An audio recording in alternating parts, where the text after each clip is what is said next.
আসসালামু আলাইকুম রহমতুল্লাহি ও বরাকাতুহ।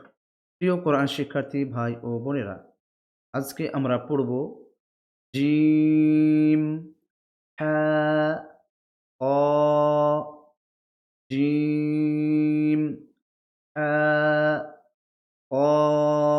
এই তিনটি অক্ষর এখানে ব্যবহৃত হয়েছে। চলুন আমরা এই যুক্তাক্ষরগুলি পড়ে নিই। শুরু করি। হা, قَافَ جيم تاء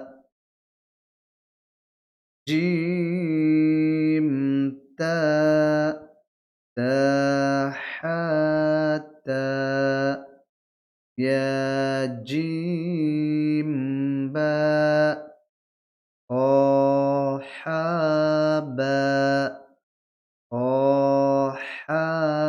باء صاد صاد এখানে বদ এই দুটি অক্ষরে এরকম গোল করে একটা ঘর থাকবে।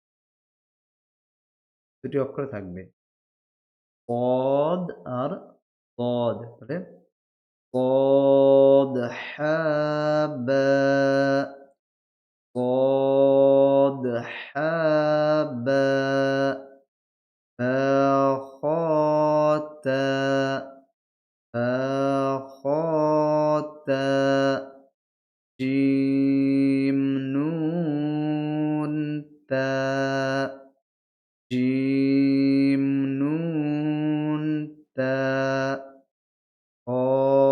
বা তা জিম হা খ নুন খ নুন খ